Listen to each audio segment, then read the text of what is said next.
Hello students, welcome back. आज हम लोग स्टार्ट करने जा रहे हैं सैम्पल पेपर 4 का सॉल्यूशन सॉल्व करने जा रहे हैं। ठीक है, तो स्टार्ट करते हैं बिना समय को गवाए हुए। ठीक है, तो क्वेश्चन नंबर फर्स्ट का ए का हम लोग आंसर शुरू करते हैं सॉल्यूशन। फर्स्ट क्वेश्चन है the molecule of alkene family is represented by the general formula CnH2n। वैसे भी हमें पता है कि एल्कीन का जनरल फार्मूला होता है CnH2n, इसमें कोई डाउट नहीं है। Now answer the following question का आंसर करना है। और क्वेश्चन ये है स्टूडेंट्स कि what do n and 2n signifies. n क्या बता रहा है? n बता रहा है number of carbon atom, n signifies number of carbon atom, whereas 2n signifies number of hydrogen atoms in this hydrocarbon. Okay, second क्या है? What is the IUPAC name of alkene when n is equals to 4? B जो question है वो ये कह रहा है कि जब n equals to 4 होगा तो ये एल्कीन यानी वो एल्कीन कौन सा बन जाएगा? तो वो बन जाएगा C4H8 बनेगा, C4H8। Okay, so what is it's IUPAC name? तो 4 कार्बन के लिए हम लोग ब्यूट यूज करते हैं and since this hydrocarbon belongs to alkene, that's why इसका नाम क्या हो जाएगा? एल्कीन वर्ड की से भी हम लोग लास्ट तक से लेकर अल्फाबेट में लेते हैं, so it's IUPAC name is butene. Next second question को हम डील करते हैं। सेकंड क्वेश्चन है the atomic number of 3 element है। ठीक है स्टूडेंट्स, ये 3 एलिमेंट है इस तरह से A, B and C। ठीक है, और इन 3 एलिमेंट्स का एटॉमिक नंबर गिवन है 5, 7 and 10। इस तरह से इसका एटॉमिक नंबर गिवन है। क्वेश्चन कह रहा है write the symbol of the element which belongs to a में कह रहा है कि आपको बताना है कि इसमें से कौन सा एलिमेंट जो है वो ग्रुप 13 से बिलोंग करता है। तो पहले हम लोग सबको का इलेक्ट्रॉनिक कंपोजिशन लिखते हैं। इसका इलेक्ट्रॉनिक कंपोजिशन होगा 2 3, इसका क्या होगा 2 and 5 एंड इसका क्या होगा 2 and 8। ठीक है, इलेक्ट्रॉनिक कंपोजिशन हो गया। और मैंने आपको बताया है जब भी मैं पीरियोडिक क्लासिफिकेशन में आप लोगों को पढ़ा रहा था तो बताया है कि जब वैलेंस इलेक्ट्रॉन 2 होता है तो ग्रुप नंबर 2 ही रह जाएगा, लेकिन जैसे ही 2 से ज्यादा वैलेंस इलेक्ट्रॉन होगा तो ग्रुप नंबर जानने के लिए क्या करेंगे? उसमें 10 को ऐड कर देंगे। यानी जिसका वैलेंस इलेक्ट्रॉन 3 है, ठीक है, तो इसका ग्रुप नंबर कितना हो जाएगा? इसका ग्रुप नंबर हो जाएगा कितना? 13। इसका ग्रुप नंबर कितना हो जाएगा? 15 और इसका ग्रुप नंबर हो जाएगा 18। 10 प्लस वैलेंस इलेक्ट्रॉन। ठीक है, तो क्या है ए ग्रुप नंबर 13 का एलिमेंट कौन सा है? तो ये हो गया ए। ठीक है, बी कह रहा है ग्रुप नंबर 15 का एलिमेंट कौन सा है? कहेंगे बी। ठीक है, state the period of the periodicity to which these elements belong। और सबों के पास कितने नंबर ऑफ ऑर्बिट है? 2 नंबर ऑफ ऑर्बिट है। It means all 3 elements belong from second period. जो तीनों एलिमेंट्स हैं ये तीनों वो किस पीरियड से बिलोंग करते हैं स्टूडेंट्स? तो चूंकि इनके पास 2 नंबर ऑफ ऑर्बिट्स हैं, 2 नंबर ऑफ सेल्स हैं, तो दैट्स व्हाई इनका कौन सा पीरियड होगा? इनका पीरियड होगा सेकंड। ठीक है, थर्ड पे हम लोग आ जाते हैं। थर्ड क्या क्या है? Third A. थर्ड का इसमें स्टूडेंट डायग्राम दिया हुआ है और जिस तरह से आप एनसीईआरटी को थॉरोली स्टडी किए होंगे तो इस डायग्राम को देखकर बता सकते हैं कि ये प्लाज्मोडियम, ठीक है, जो मलेरिया कॉज करता है ये प्लाज्मोडियम का ही है। ठीक है, कह रहा है कि प्लाज्मोडियम में जो असेक्सुअल रिप्रोडक्शन होता है तो प्लाज्मोडियम का बॉडी इंटरनली क्या होता है? लार्ज नंबर ऑफ सिस्ट का फॉर्मेशन करके वो लार्ज नंबर ऑफ ऑफस्प्रिंग तैयार कर रहा होता है असेक्सुअली। ठीक है, तो इसमें क्वेश्चन है name the process depicted above and define it. ये किस तरह का प्रोसेस है? तो ये जो है प्रोसेस असेक्सुअल रिप्रोडक्शन है, असेक्सुअल रिप्रोडक्शन है। और असेक्सुअल रिप्रोडक्शन में कौन सा रिप्रोडक्शन है स्टूडेंट्स? तो आप इसको बोलेंगे कि प्लाज्मोडियम जो है ना वो मल्टीपल फ्यूजन शो कर रहा होता है। मल्टीपल फ्यूजन मींस जब किसी कोई सिंगल ऑर्गेनिज्म जो है उनके बॉडी जो होगा वो लार्ज नंबर ऑफ फ्रैगमेंट्स में डिवाइड कर जाएगा, large number of small pieces में डिवाइड कर जाएगा, not fragments students, large number of pieces में डिवाइड कर जाएगा, ठीक है। और मैच्योरिटी के बाद वो जो सिंगल ऑर्गेनिज्म का जो बॉडी है वो रप्चर करेगा, रप्चर करने के बाद लार्ज नंबर ऑफ जो ऑफस्प्रिंग है वो बाहर निकल जाएंगे, असेक्सुअली जो काम होगा। तो ये प्रोसेस कहलाता है मल्टीपल फ्यूजन। यानी जब single organism asexually many organism को प्रोड्यूस करता हो तो इस प्रोसेस को कहेंगे मल्टीपल फ्यूजन।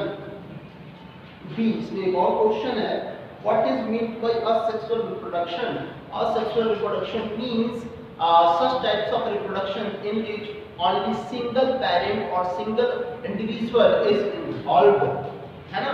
asexual reproduction में सिंगल ऑर्गेनिज्म इन्वॉल्व होंगे, इसमें गैमेट का फ्यूजन नहीं होगा, ठीक है।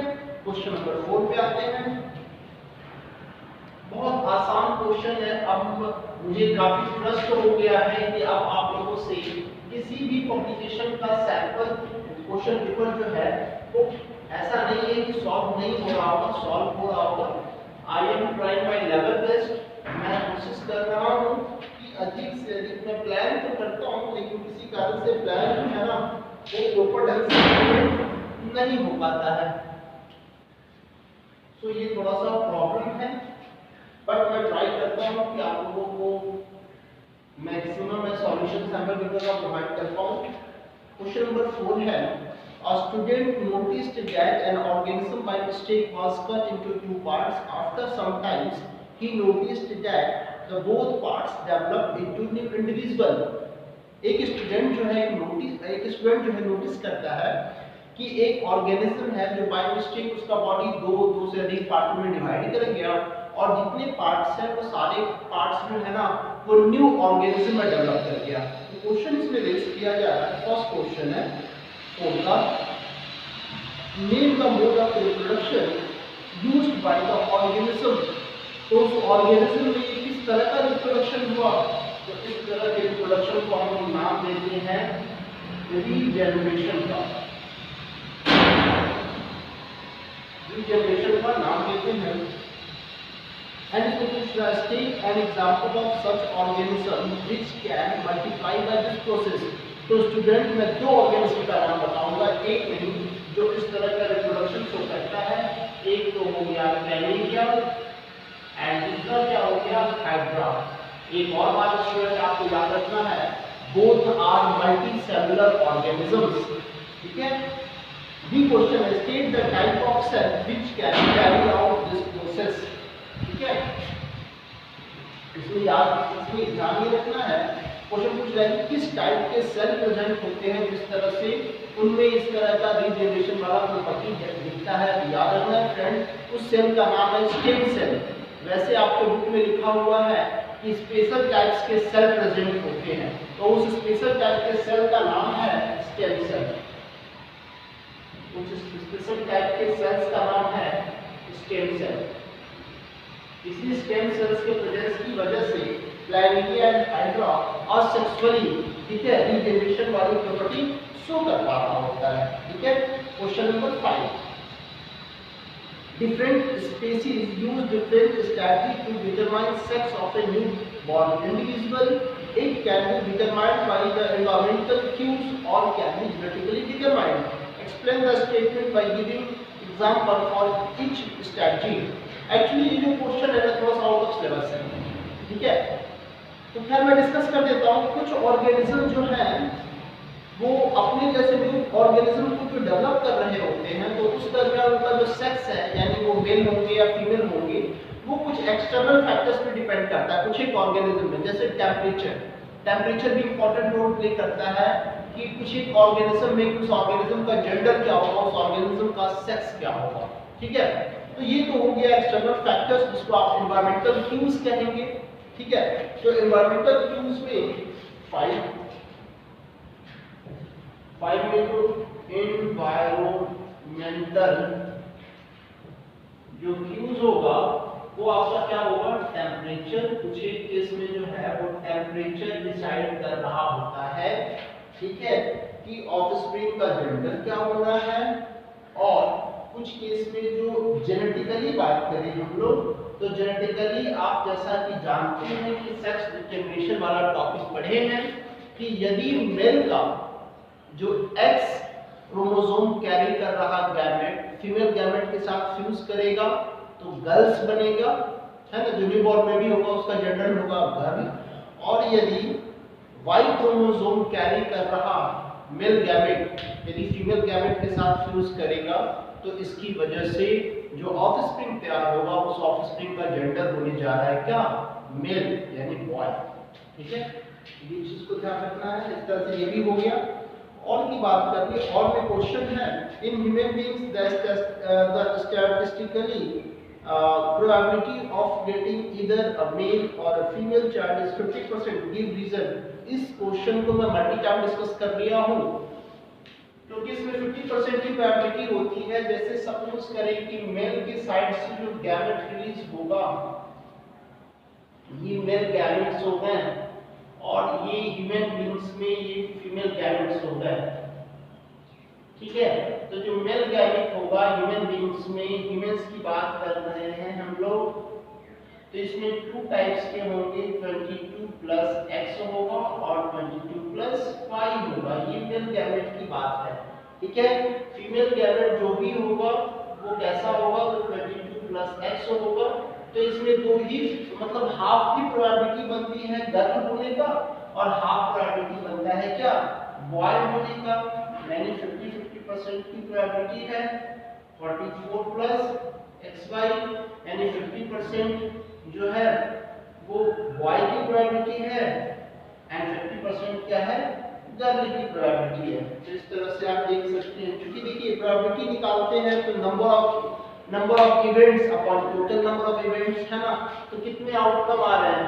तो भाई अब टोटल 2 ही प्रोबेबिलिटी है ही, ठीक है, उनमें से कोई एक आने का। जैसे कि है आप जो एक पॉइंट को ये स्विंग करते हैं, है ना, टॉस कर रहे होते हैं, तो टॉस करते हैं तो क्या होता है, ठीक है, प्रोबेबिलिटी 2 ही है, या तो हेड आएगा या टेल आएगा।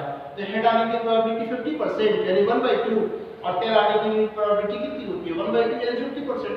सेम कंडीशन यहाँ पे भी है। ठीक है, नेक्स्ट क्वेश्चन को देखिए, क्वेश्चन नंबर 6। इसमें तो जो है आपने जेनेटिक्स वाले वीडियो को देखेंगे, कहीं कोई डाउट नहीं रहेगा। ठीक है, बहुत आसानी से सब कुछ क्लियर हो गया होगा क्योंकि आप लोग कंटिन्यूअसली मेरे वीडियो को वॉच कर रहे हैं, प्रॉपर ढंग से आप लोग देख रहे हैं, वीडियो को शेयर भी करते हैं।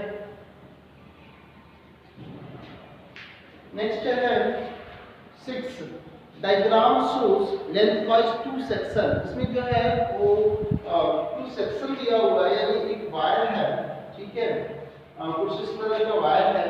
स्टूडेंट क्वेश्चन नंबर 6 को हम डील कर रहे हैं, कुछ इस तरह का वायर है, ये A है और ये B है। ठीक है, यहाँ पे क्रॉस है, यहाँ पे क्रॉस है, यहाँ पे क्रॉस है, इस तरह से यहाँ पे डॉट है, यहाँ पे डॉट है और यहाँ पे डॉट है, कुछ इस तरह से। ठीक है, ये हो गया। अब इसमें पूछा जा रहा है कि ये जो क्रॉस वाला है ये बता रहा है कि इस पेज में जो है ना करंट इंटर कर रहा है, यानी कुछ इस तरह से है। ठीक है, कुछ इस तरह से, और यहाँ से करंट बाहर निकल रहा है, तो इधर इंटर कर रहा है, उधर से क्या हो रहा है, बाहर निकल रहा है, फिर इधर से ऐसे, है ना, कुछ इस तरह से है। तो पूछा जा रहा है decide which end of the solenoid A और बी, इसमें से सॉलिनॉइड ए और बी कौन सा हुआ। ठीक है, तो देखिए इस तरह से जो डिसाइड हो रहा है, तो यहाँ से निकल के इधर इंटर हो रहा है, ठीक है, और इधर बाहर निकल रहा है। तो इसका मतलब हो गया कि ए जो है, ठीक है, ए को आपको समझना है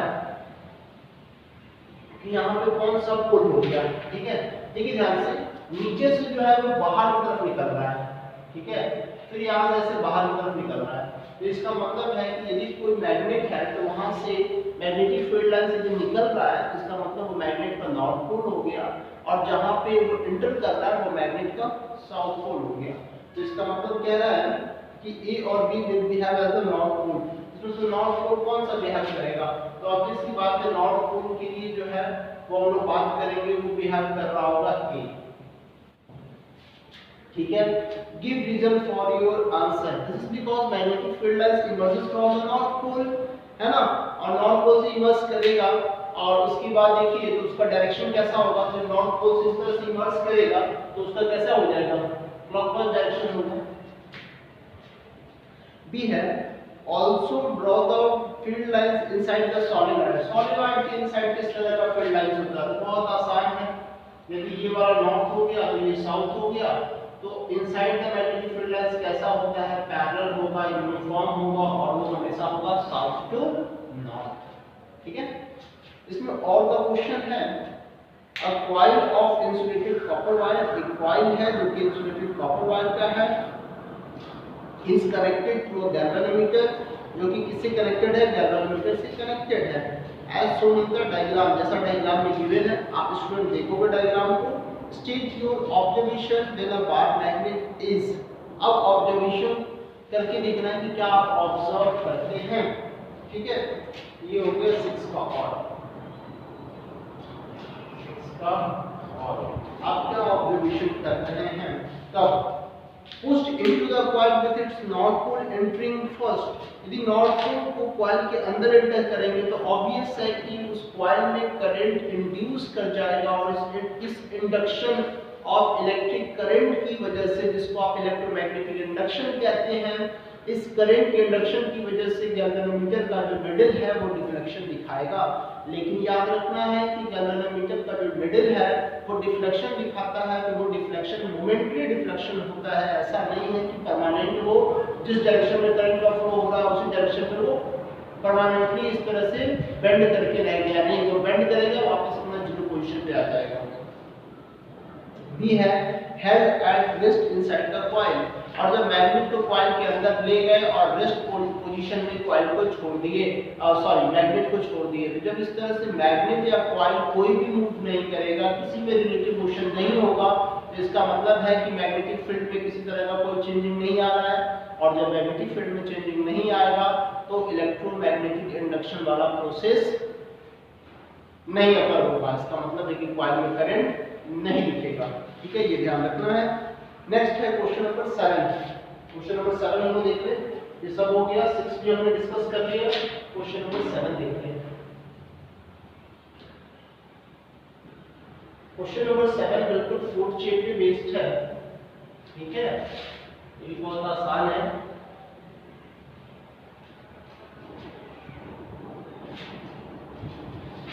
क्वेश्चन नंबर 7, क्वेश्चन नंबर 7 क्या कह रहा है? क्वेश्चन नंबर 7 कह रहा है, ये डायग्राम है, ठीक है, इसमें कह रहा है कि how much energy will be available to out from snake. सबसे पहले देख लीजिए कि प्लांट के पास 5000 जूल ऑफ एनर्जी है। ठीक है, जो प्लांट है, जैसा कि डायग्राम आप देख रहे होंगे, तो प्लांट के पास जो एनर्जी है वो है 5000 जूल। ओके, तो इसका मतलब है कि प्लांट से ग्रास ऊपर के पास कितना जाएगा? तो ग्रास ऊपर के पास जो एनर्जी जा रहा है वो जाएगा 10%, यानी 5000 का 10% कितना हो गया? 5000 का 10% हो गया 500 जूल। अब ग्रास ऊपर से जो है वो बर्ड के पास जाएगा, तो बर्ड के पास जाएगा ग्रास ऊपर का टोटल का 10%, तो टोटल का 10%, इसका मतलब कितना हो गया? 50 जूल। और बर्ड से जाएगा स्नेक के पास, स्नेक के पास कितना जाएगा? तो बर्ड के पास जो टोटल आया है 50 जूल, उसका 10%, यानी कितना जाएगा? 5 जूल। तो कह रहा है कि आउट फ्रॉम स्नेक, आउट को स्नेक से कितना मिलेगा? तो आउट के पास जो है वो जाएगा स्नेक के पास जितना है उसका सिर्फ और सिर्फ कितना? 10%, मींस 0.5 जूल। यानी स्नेक से आउट को कितना एनर्जी मिलने जा रहा है? तो 0.5 जूल। ठीक है, बहुत आसान है। नेक्स्ट हम लोग डिस्कस करते हैं क्वेश्चन नंबर 8। अच्छा, इसमें और का भी क्वेश्चन है स्टूडेंट, और भी देख लेते हैं हम लोग। और को मैंने देखा था, ये जो है 7 का जो है वो और क्वेश्चन है, और है इसमें क्या है, describe the flow of energy to the owl. Owl के पास एनर्जी का फ्लो दिखा रहा है। If the tree provides 5000 calorie of energy to the insect, तो देखिए बहुत आसान है। 1500 calorie of energy to the insect, insect को जो है 1500 कैलोरी एनर्जी ट्री प्रोवाइड कर रहा है, ठीक है।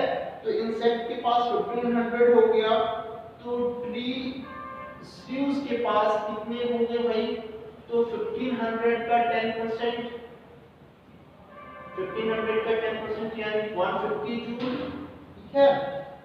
वापस ट्री स्यूज से आउल के पास जाएगा, और आउल के पास ही पूछा जा रहा है, तो आउल के पास कितना हो गया यहाँ पे, तो 150 का 10% यानी only 15 joule energy owl will get. Owl जो है सिर्फ 15 जूल एनर्जी ही गेन करने जा रहा है। नेक्स्ट स्टूडेंट, मैं सेक्शन बी को मैं डिस्कस कर रहा हूं। So be ready. Section B question number 8। यहाँ पे जो है कुछ ऑर्गेनिक कंपाउंड्स गिवन हैं, ठीक है। जैसे as for example ethane, ethene, ethanoic acid, ethyne, ethanol.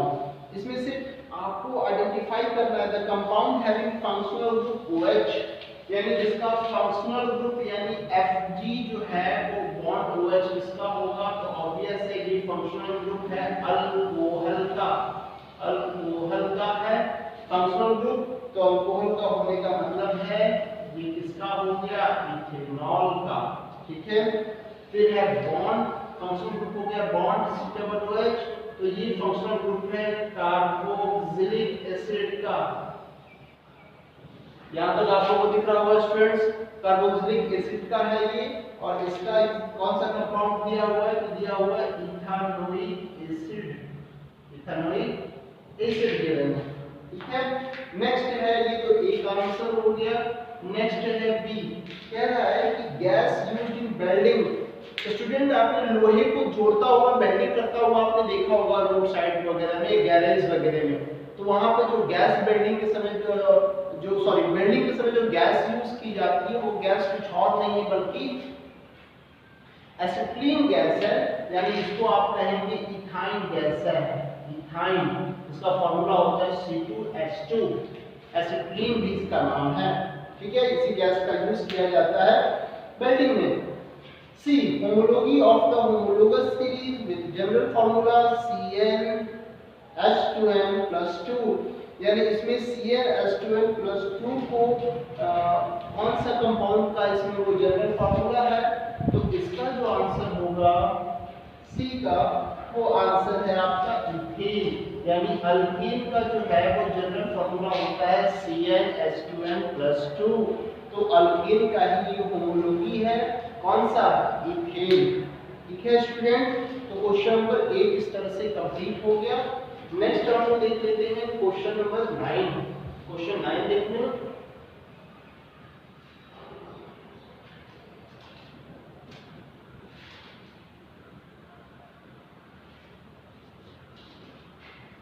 Question 9 देख लेते हैं। क्वेश्चन 9 है 3 elements x, y and z have atomic number 7, 8 and 9 respectively, ठीक है। इसमें क्वेश्चन नंबर 9 क्या कह रहा है, 9 का कह रहा है कि x एक एलिमेंट है, y है, z है, और इसका एटॉमिक नंबर जो है वो 7 है, इसका एटॉमिक नंबर 9 और 8, इसका एटॉमिक नंबर 9। दोनों का इलेक्ट्रॉनिक कंफिगरेशन लिख लेंगे, तो 2 and 5 हो गया, इसका 2 6 हो गया एंड इसका 2 7 हो गया, ठीक है। क्वेश्चन 1 क्या आस्क कर रहा है, identify their position, group number and period number both in modern periodic table. इसमें सारे एलिमेंट के पास देखिए कि कितने ऑर्बिट हैं, 2 ऑर्बिट हैं, यानी सारे के सारे एलिमेंट का पीरियड कौन सा हो जाएगा, सेकंड पीरियड के हो जाएंगे सारे एलिमेंट्स, क्योंकि इनके पास 2 ही ऑर्बिट है और इनका ग्रुप नंबर सबको बता देना है। तो x का ग्रुप नंबर कितना हो जाएगा? ग्रुप नंबर होगा 10 + 5 यानी 15। y का क्या होगा ग्रुप नंबर? 10 + 6 = 16। एंड z का क्या हो जाएगा group number? 10 + 7 = 17। That's will your answer. Next जो क्वेश्चन है वो सॉरी बी का बचा ही हुआ, ये तो ए का था। बी भी है, स्टूडेंट बी है। बी है arrange these elements in decreasing order of their atomic radii। तो जैसा कि आपको पता है कि जिस एलिमेंट के एटम के पास इफेक्टिव न्यूक्लियर चार्ज ज्यादा होगा उसका एटम का साइज छोटा होगा।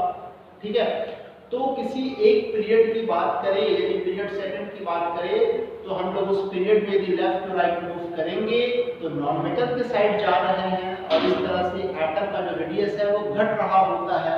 तो सबसे बड़ा जो साइज होगा एटम के रेडियस का वो x का होगा, x से छोटा y होगा और सबसे छोटा कौन होगा? z। क्योंकि z के पास जो है वो इफेक्टिव न्यूक्लियर चार्ज अधिक है, y के पास z के कंपैरिजन में इफेक्टिव न्यूक्लियर चार्ज कम है और x के पास बहुत कम है। तो जितना इफेक्टिव न्यूक्लियर चार्ज कम होगा उतना उस एलिमेंट के एटम का साइज बड़ा होगा। Question number C, write the formula of the compound formed when x combined with z। क्या है कि x यदि z के साथ कंबाइन करता है तो इसका फॉर्मूला बताइए। देख लेना है x का जो है वैलेंसी कितना हो गया भाई 3 और z का वैलेंसी कितना हो गया 1। तो x का 3 एंड z का 1, तो क्रिस क्रॉस कर देंगे। क्लास 9 में आप लोग पढ़े होंगे। तो क्या हो जाएगा इसका फार्मूला? इसका फार्मूला होने जा रहा है xz3। ये हो गया इसका फार्मूला। ठीक है, बहुत आसान क्वेश्चन है। आप मेरे वीडियो को थोड़ी देख रहे होंगे तो ये क्वेश्चन बहुत आसान लग रहा होगा, बच्चे को लग रहा होगा। नेक्स्ट आप देख लेते हैं, इसी में और करके क्वेश्चन है। ठीक है स्टूडेंट, और वाला हम सॉल्व कर लें। क्वेश्चन नंबर 7 का ही और है। क्वेश्चन नंबर 7 का और कर लेते हैं। इसमें देखिएगा स्टूडेंट जो है वो ये बना हुआ है, क्या कहते हैं, एलिमेंट का टेबल बना हुआ है। ठीक है, इसमें नेम ऑफ एलिमेंट लिखा हुआ है, उनका एटॉमिक मास लिखा हुआ है। तो इसका क्वेश्चन देखते हैं 7 का और का फर्स्ट क्या कह रहा है? क्वेश्चन क्या है? From the given 3 categories A B C pick the one which forms double linear triad। double linear जो triad था उसमें 3 एलिमेंट को लिया गया था एंड मिडिल एलिमेंट का जो एटॉमिक मास था वो रफली एवरेज होता था एटॉमिक मास किसका? तो फर्स्ट एंड थर्ड एलिमेंट का। तो कह रहा है कि ABC में कौन जो है वो डबल लिनियर ट्रायड को फुलफिल कर रहा है। तो इसमें स्टूडेंट वो A है। ठीक है, क्योंकि आप इसमें देख रहे हैं लिथियम है, सोडियम है, पोटेशियम है। लिथियम का 7, सोडियम का 23 और पोटेशियम का 9 दिया हुआ है। ये हो गया। बी देख लेते हैं। बी है why did Mendeleev placed element of category A B C in 3 different groups। Mendeleev जो है A B C को 3 डिफरेंट ग्रुप में इसका क्यों रखा था? इसमें से पूछा जा रहा है कि इसमें से क्यों रखा था।